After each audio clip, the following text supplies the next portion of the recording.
Hello and welcome to Lancaster Environment Centre for this, our final LEC Seminar of the academic year. I'm Dr. Ali Burkitt and I have the pleasure of facilitating these sessions. We've already started to put the programme together for the next academic year. That starts in October. So please keep an eye on the events page of our website under About Us for updates, as well as under the hashtag LEC Seminar on social media. And of course, if you subscribe to our YouTube channel and tick the notification bell, you'll immediately be alerted when we share new seminar recordings and other videos. This session was held on the 19th of May 2021 with a live virtual audience. The session ended with a Q&A, and if you'd like to send any questions to our speaker yourself, I've included her details in the video description below, along with links to the editorial articles on which this seminar discussion was based. And we move to today's session. Our discussion will be led by two senior editors of the Journal of Applied Ecology. Our chair for the session is Professor Jos Barlow here at Lancaster, and I will hand over to him to introduce our very eminent speaker. Thank you very much, Ali. So yeah, it gives me great pleasure to invite Nathalie Pettorelli to LEC and to wider and beyond that too. Nathalie is a senior scientist at ZSL in London. She's a conservation biologist interested in climate change, ecology, environmental resource management, and the use of technology as a way to inform wildlife management. And she is also, speaking about publishing, very well positioned to do that. She is a senior editor on the Journal of Applied Ecology. She established and is editor-in-chief of the journal Remote Sensing in Ecology and Conservation, which has done extremely well since being established. She is on the editorial board of Philosophical Transactions of the Royal Society and Ecography, and she's on the advisory board of Trends in Ecology and Evolution. So after that introduction, I'd like to hand over to Nathalie, and then after that we'll be taking questions. You can put your questions in the chat, but we won't do questions till Nathalie has finished the talk because it's quite confusing to break up the talk. And we hope to leave lots of time at the end for questions and discussion. Okay, so I'll hand over to Nathalie now. Thank you. Yep, hello. Hopefully you can see me and hopefully this is all going to work out. So thank you very much to Jos and Ali for having me to give this presentation. And thank you also for referring to me as an eminent scientist. It's both a compliment and a way of realizing that I'm aging, which is suddenly heavy on my shoulder. So today I'm gonna talk about the two editorials actually that we produce for Journal of Applied Ecology. So let me just share my screen. Fantastic. So yeah. So the fundamental of this talk is to realize that what I'm going to talk about is the practical discussion that we have had around assessing the global distribution of applied ecology and trying to make our list of contributors, list of readers, the community that interact with our journal more diverse. So in that respect, I'm not going to really talk to you about what is decolonisation and how to decolonize science, but I'm much more going to talk to you about practical step that we have taken to use one journal, which is in this case Journal of Applied Ecology, to make a difference in terms of trying to make the audiences that interact with this journal more diverse. So this story starts some years ago, mostly around the time when Martin Nunes became senior editor for Journal of Applied Ecology.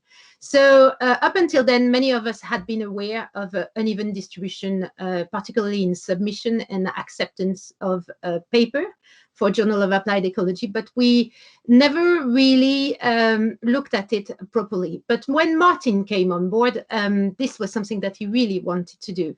And so we started to have more discussion about this and look at ways to try to see whether we could see it in the data that we had. So why were we particularly interested in this? Well, if your journal only represents a fraction of the possible views and way of conceptualizing a research agenda, research question, then that obviously lead to a bias in the type of science that you're publishing, and therefore in the type of science that is ultimately used to inform management and applied ecology in general. So not only we were interested in the problem of diversity from a simple point of view that we really wanted this journal to have a global remit, but also to publish a different contribution from all over the world, thereby representing different opinion, perspective, and knowledge system. But we're also quite worried about the fact that if we are failing to do that, then we are basically only seeing the problems from one perspective, and that means reducing the opportunity to actually find a solution that works for everyone. Around 2018, we started to look at what data could we use to properly look at this distribution of authorship and readership for a journal of applied ecology. And we decided to focus on 3 years, 2015 to 2017, where we had roughly around 3,000 articles that we knew were submitted, and we had some information about the geographic location of the authors. So what we did here was to look at the corresponding authors' country of occupation, because in 98% of the case it was the same as the first author country of affiliation. It was much more easier for us to access that information as of where does the corresponding author live than finding information on where the first author's countries of affiliation is. So when we did this, here is a brief summary of what we found. So we found exactly what we expected to find, which is a huge unevenness in the distribution of submission. Now, I don't think none of us were really prepared for the level of unevenness, because basically what we found is that a lot of the paper that are submitted, and this is what you see in the figure, come primarily from North America and Europe, and to some extent Australia. But the percentage of acceptance is quite also something. So if you take something like Europe, 24%, so nearly a quarter of the papers submitted from Europe get accepted. But if you move to East Asia, and then here only 8% of the paper that are submitted eventually get published in Journal of Applied Ecology. Now, the other big information was in the reduced number of countries that actually submit articles that we evaluate. So in this case, you could count on two hands the number of countries that submit nearly 2/3 of the submission we receive, which are US, UK, Australia, Canada, Germany, France, and Spain. These 7 submit 60% of the article we evaluate, and they publish 70% of the paper that eventually end up in Journal of Applied Ecology. Or, so if you take that, you can also say it differently, which is you have roughly 181 countries where we get paper from, and that's 50% of the world population, and they only contribute 1% of the paper we published, at least for the period 2050-2017. But I don't think, although we are making progress, I don't think we have still made a huge difference in there. What we also found was that when you look at readership as to who reads those papers that we publish, well, they mostly follow the submission and the publication data. That is, so that's the top right figure on that slide. And so for over 2050-2017, mostly readership were in Europe and in North America.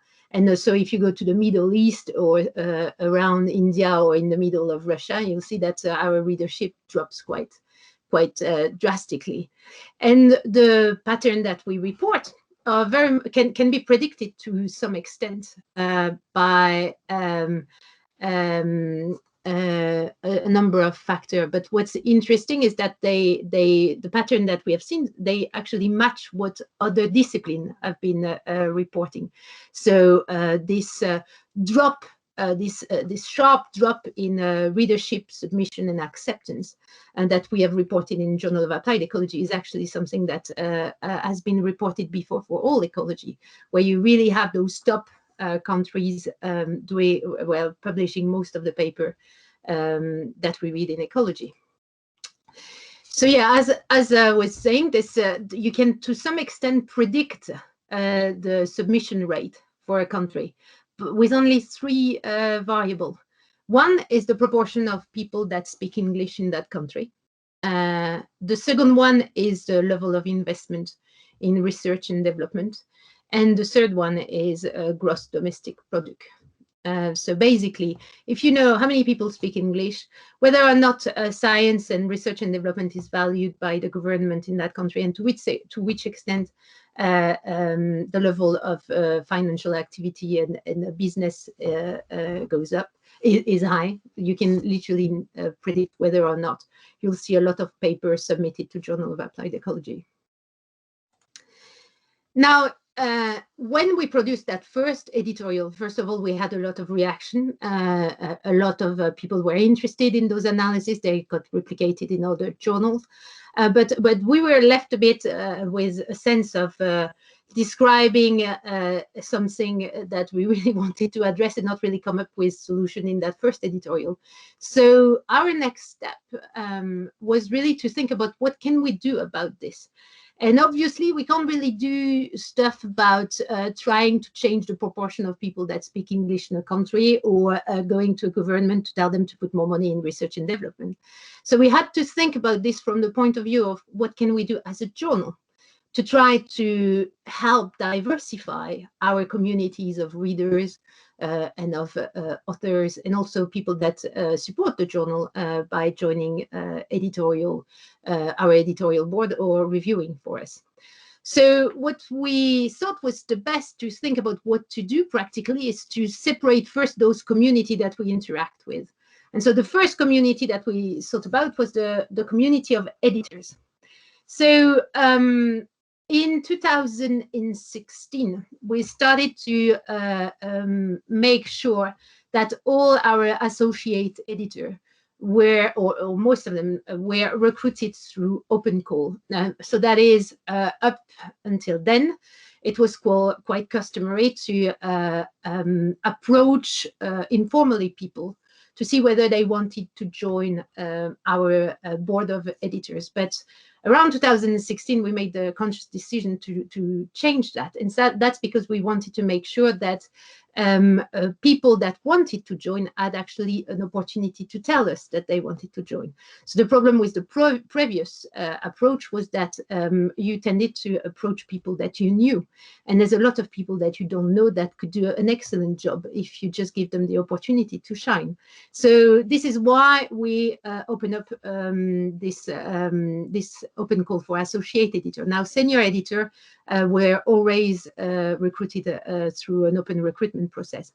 And that simple move of opening up recruitment of associate editors through transparent processes led to a 26% increase in the geographic representation within our editorial board over the past 4 years, and a 69% increase in associate editor from the Global South.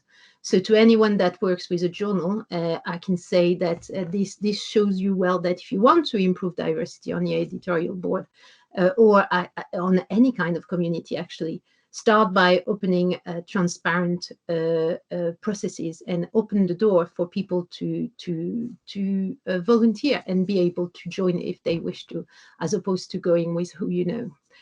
The second stuff that we did some years ago was to create a mentoring scheme. So that was a way to help people with relatively low experience in publishing to gain some experience on their CV and really start to look at how publishing was working. Now, following that editorial on the unevenness of distribution in publication and submission, what we did was to make sure that that monitoring scheme is now only for applicants based in the Global South. The second community that we decided to look at and to see how we could help diversify that community is the community of reviewers. Admittedly, the fact that we created open recruitment processes for associate editor meant that we have an increased diversity of associate editor that therefore approached a higher diversity of reviewers. The fact that we also introduced some new type of contribution, such as the policy direction or the practitioner perspective, that really rely on not just p-values and models, but also on an understanding of the interagencies between research, policy, and management, meant that we started to appeal to hopefully a wider group of practitioners and people interested in applied ecology, which helped eventually increase and diversify the pool of reviewers. The third stuff that we have been doing, however, is to try to help smooth the relationship between authors and reviewers. And that has followed the realization that many authors were quite dissatisfied or upset, and not Journal of Applied Ecology, but more broadly within the peer review system, about the lack of understanding of how upsetting it can be for someone to be told that your English is not good enough, or that your English could prevent you from being published. So here we strengthen our guidelines to make it clear that the peer review process is about the content and the science of the article, not whether how you write your sentences conform to one person's perception of how English should be used. And also made it clear that, of course, we find it interesting or important when reviewers want to help improve the clarity of a paper by looking at the sentences and the grammar, but that needs to be detailed in your comment, as simply say, where does it not go well? So finding example and supporting your statement with actual evidence to try to make it clear that what you're trying here is to help and not to punish people on their ability to speak English. When we looked at the third author, the third community, that is our authors, we really wanted to address something that has been bothering a lot of ecologists, which is what's referred as helicopter science. So here, helicopter science doesn't really have a nice picture, so this is why you end up with an actual helicopter. But helicopter science refers more as a group of authors going from one country to another country to do some research there and completely ignore the communities, the local communities, the local researchers, the local context when they develop and finalize their research. And this is something that we see particularly in ecology, because this movement of people want to explore different topics in different places, but sometimes forget that those places have context and have a researcher working already there. So therefore, there's a bunch of local knowledge, sometimes published in English, but sometimes not, that already exist, and context and relationship that need to be managed well. So in order to promote dialogue around the importance of engaging with people from the place where you're working, and that actually can happen. You don't need to go from the global north to global south. You can be going from global north to global north and have exactly the same attitude and therefore the same level of conflict. So what we wanted was to start a conversation around here by introducing a new submission requirement, which is in this case to ask the authors to provide a statement when the work is undertaken in another country or in another region with different ethnicity. And within that statement to explain how they connected with the local context, with the local knowledge, with the scientists working there already, to inform or develop their research. Now, we've made this statement optional in terms of printing it in the final version of the manuscript, but it is now a requirement for any submission to explain how you have integrated that dimension of your work when you conceptualize and developed it. And what we hope is that this will kickstart some form of change in terms of how we approach ecology when it's developing in the context that are not the context in which you live.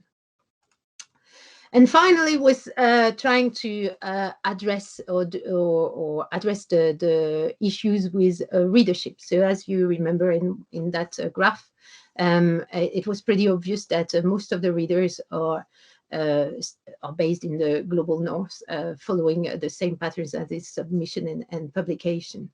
So here, the thing that we wanted to achieve was to make it easier for people to read articles that are published in Journal of Applied Ecology.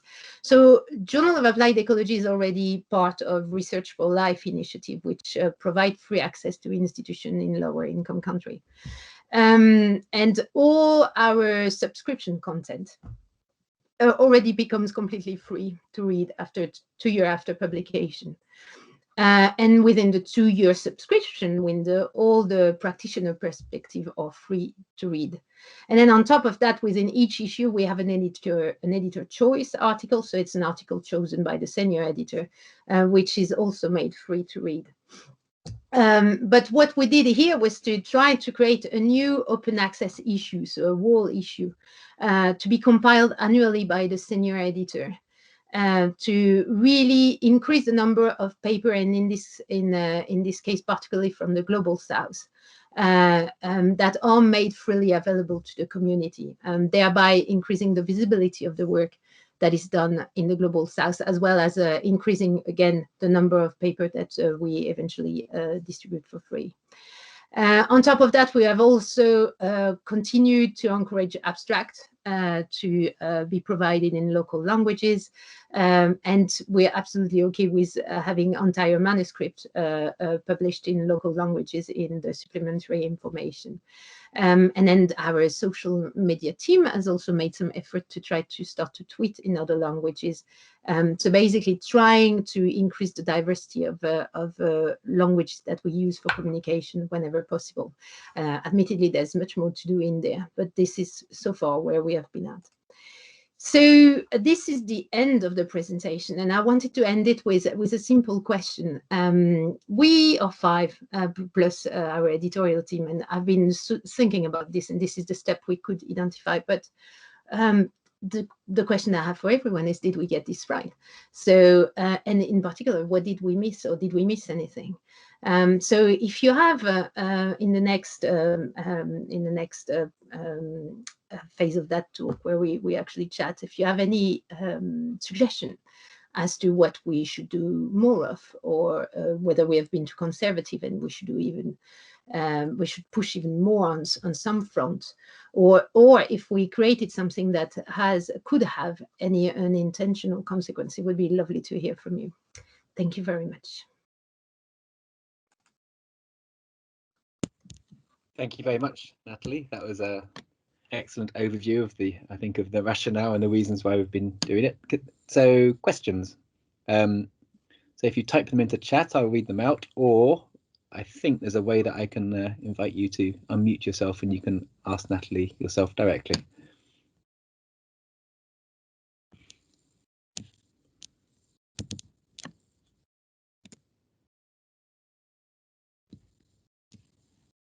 Nick has got his hand up. Let's ask.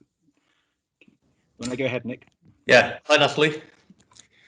Thanks very much for that. Really, really interesting. And I'm going to well, learn from that and pass on some of the things you're doing to the two journals that I'm working with at the moment, if that's okay, because I think there's some really good initiatives there, and I'll share the recording of this session, but also the summary of what you guys are doing. Two quick questions. One is, you know, in terms of the cost of publishing, you know, you talked about the readership in terms of making articles free of charge to lower income countries. But what about publishing? Is there any publishing costs, you know, colour figures or other page charges that Journal of Applied Ecology have, that, and is that also waived for low income countries?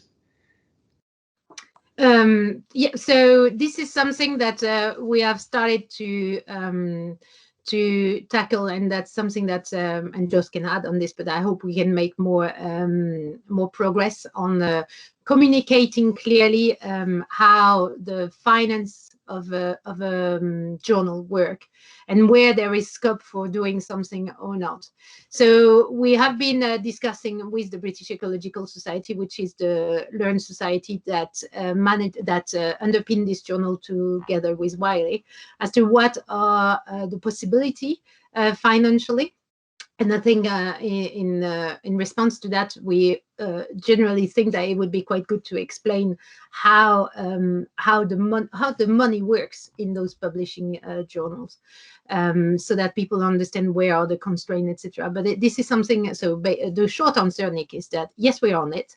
Yes, I think this is part of the discussion, because the financial of those journals, in a way, needs to be transparent so that everybody understands why something can be done, but also why something can't be done. And so there's quite a lot of work to be done here, and that's something that we've been discussing quite a lot among senior editor, and we hope to make progress. You want to add something, I'm sure, Jos? No, I think you've captured most of it. I mean, I think the one massive challenge about finance is open access, but open access, of course, for reading the journal, it's open, but not for submitting to the journal. And obviously, journals that have switched have caused it's been hugely problematic for people that don't have institutions or resources to pay those open access charges. So that's the big challenge, I think, on the horizon in the next 2 or 3 years with Plan S and the move to open access, or obligatory open access, in fact. Great, thanks. And then the other question I had, if I can carry on, was it was great to see the increase in geographic representation in your editorial board from doing the open call. Is it too early to say if you've had any change in submission rates and acceptance of articles from authors? I think to properly answer that, we would need to really look at the data, because it took a while to compile and stuff. From or anything else that I would say would be anecdotal, but I do think that we have a better discussion around trying to see whether we all line up, for example, in terms of how we assess journals, and whether we are constantly aware as to we discuss constantly as to whether or not we potentially have bias and stuff, etc. To which extent it actually shows in the data is something we would probably need. But I'm pretty sure that Martin will want to do this analysis again. At least that's the hope. Yeah, great, thanks. Thank you, Nick. So the next question is a comment from Michael Page, really. So the addition of authorship statements for work done in different countries is a great idea. It sounds as though this would also address some of the requirements of the Nagoya Protocol, which journals may have to engage with more soon, which is related to tracking the use of research materials, but also related local knowledge on how to use the materials. So any response to that comment, Nathalie? No, it's true. We've been discussing this where I work at the Zoological Society of London, because we have various groups working with genetic material, and this is something that was raised there before. Yeah, I think that this is one of the. It's funnily enough is that the Nagoya Protocol is not very well known, so we still see, at least we're discussing this in my host institution. You still see proposal and sometime articles that really don't talk about this, even though it's a fairly prominent protocol. So yeah, I agree. Thank you. Any other questions?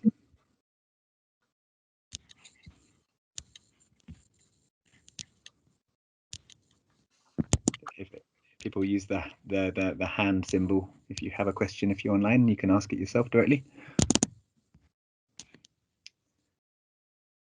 So I'll ask a question as I've got the floor. But I'm not going to ask you about the gender applied ecology, obviously, but I can ask you about remote sensing in ecology and conservation. So that's an open access journal. Yeah. So how do you feel about open access and the limitations it places on people submitting from outside of the global north, or maybe even practitioners? So what are the steps that journal is taking to address that? So we have negotiated a number of fee waivers, and that we prioritize for a situation where open access fees cannot be easily covered.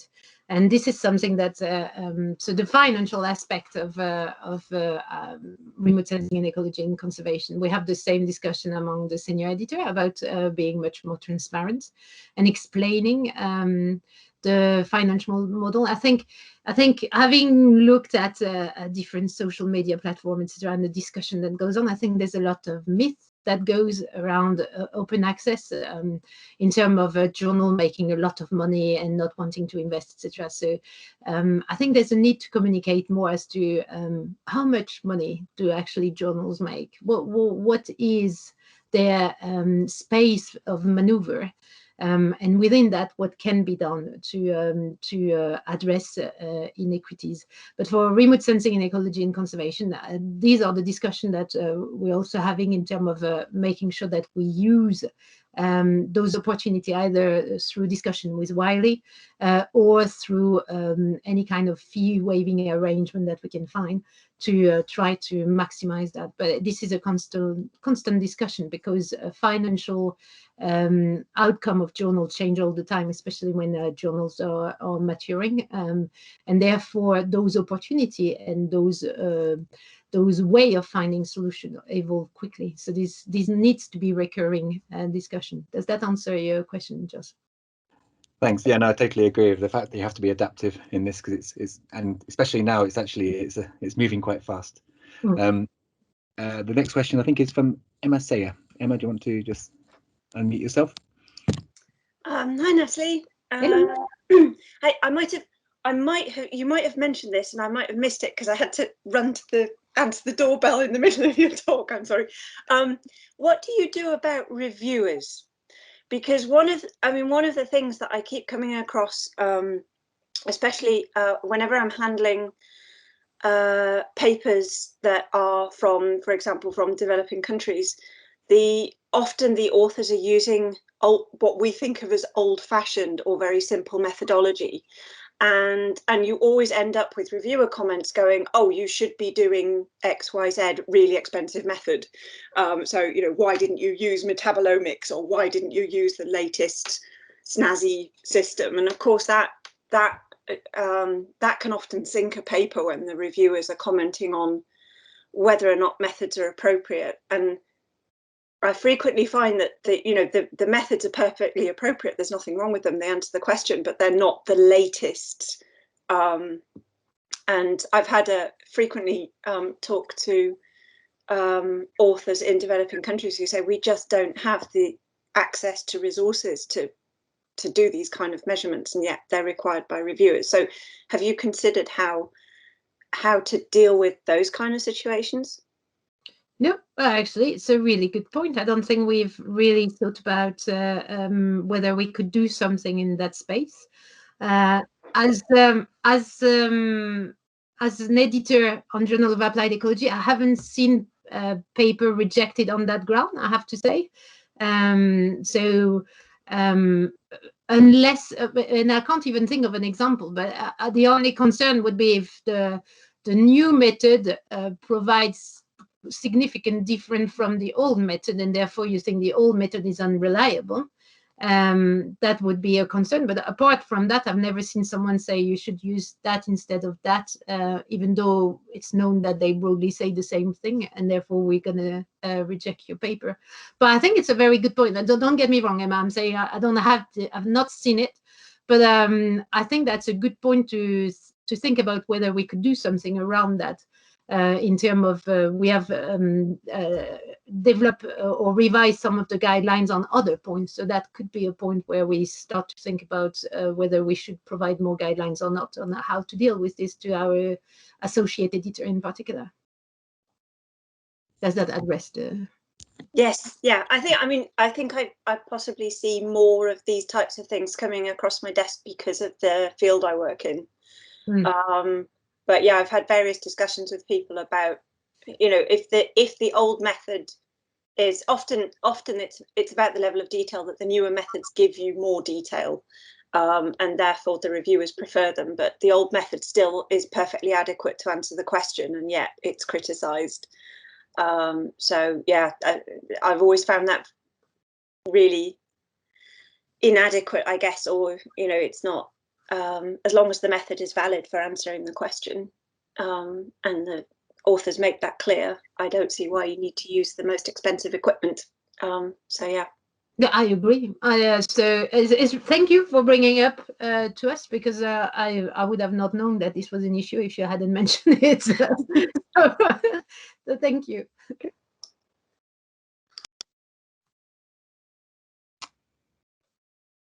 Excellent. I mean, just to say likewise, Emma, I've not come across that, but totally agree that is a potential factor. I mean, the cost of science is unequal as well, but we should do what we can to try and make that a level playing field. Any other questions? Oh, yeah, Nick again. You don't have to say it again as though you're tired of hearing from me, Jos.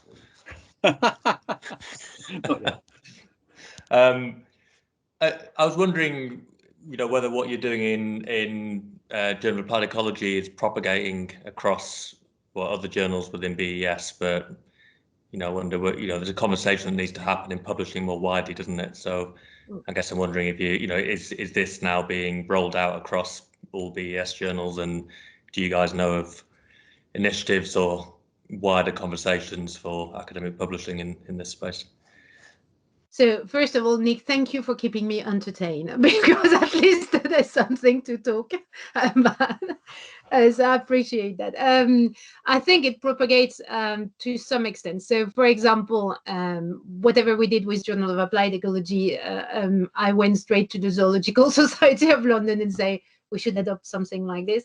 Where we're all lucky is that something that, like the Zoological Society of London, can make some move through all their journal if they want to.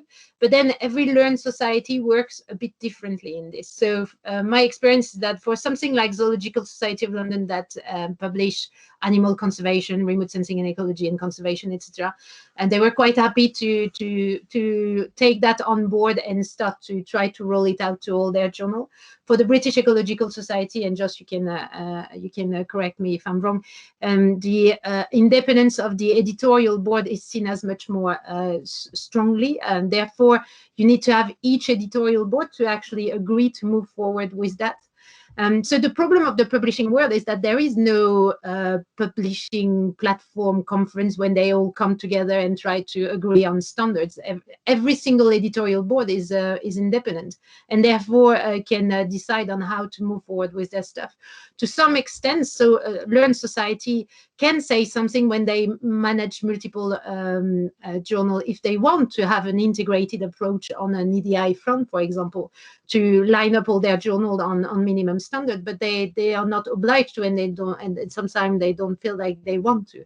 So the propagation happens when someone like you, me, etc., go to the journal that we work with and say, hey, why don't we do that? That's literally the only propagation mechanism that works.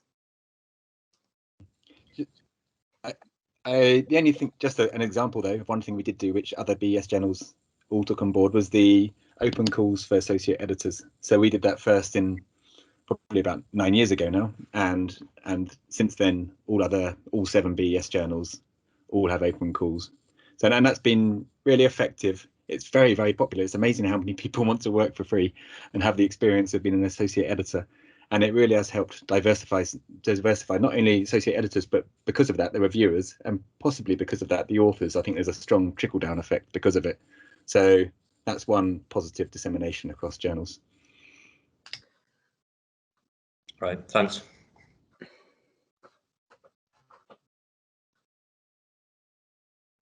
I think you have 2 questions now, Jos.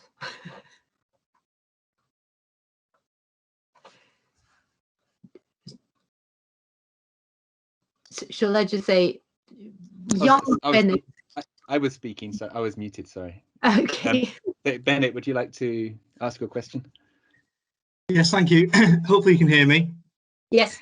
Thanks, great talk, Nathalie. Just got a question about the sort of native language abstracts, and I think you mentioned as well even entire manuscripts in the supporting information in an author's native language. I think those are fantastic initiatives for encouraging wide dissemination of work, particularly in an author's native country. My question is really about this from a journal's point of view. So I'm wondering, would the journal aim to get those pieces peer reviewed or checked? Because I could see there being a challenge with them being in a native language, and most work is generally peer reviewed in English. So just above a sort of practical point of view, I was wondering.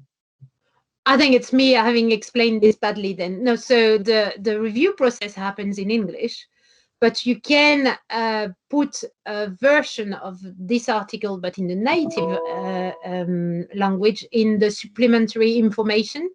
So nobody has still fixed the problem of having manuscript published in native language and then getting peer reviewed in another language. That nobody has really found a way to move forward with that.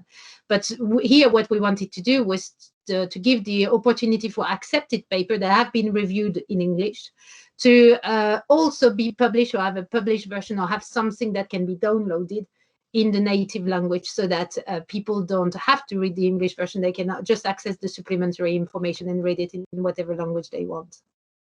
Great, thank you. Yeah, cheers. Welcome. Thank you. And again, is that a legacy hand, Emma, or is that a real hand? No, sorry, you cut out. I didn't hear you. No, I just wanted to add that I've already been thinking about asking if functional ecology can do the alternative language abstract, because Biotropica now do that actually on their website. You can switch between languages with the abstract on their website, and I think it's great. But I think if, I don't know how far this has gone across the BES journals. I just wanted to say that if functional ecology aren't yet considering the author statement for work in other countries, I will definitely push that at functional ecology as well. I think that's a great idea. I think you can never underestimate the impact of someone pushing persistently. Because as soon as you expect someone else to do it, nothing happens. And really, for trickling it down, this is about individual people going to their journal and saying, why are we not doing this? Why isn't this? Because we know it can be done. Functionally it works. So it's really about tapping at the door and say, well, we have to. And I think that's something. It's difficult to when you start to work for a journal, you kind of think, well, they have done it like this. Maybe I'm not equipped to tell them that they could do it differently. But it's really not the way to do it. On the contrary, I would just say, whoever starts, try to not lose sight of the thing that you bring that can change a way of doing things for the better.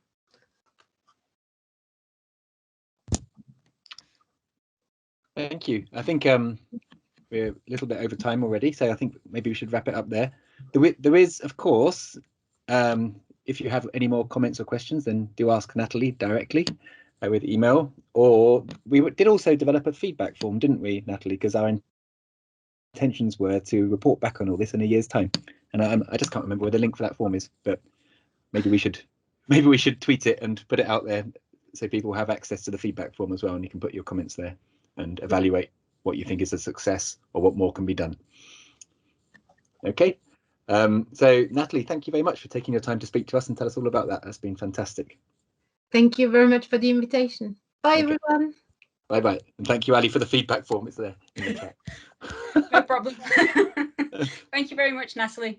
And thank you to everyone that's joined us today. As I say, I'll get this video up online and then we can share it more widely, and hopefully more journals and more scientists can continue these conversations.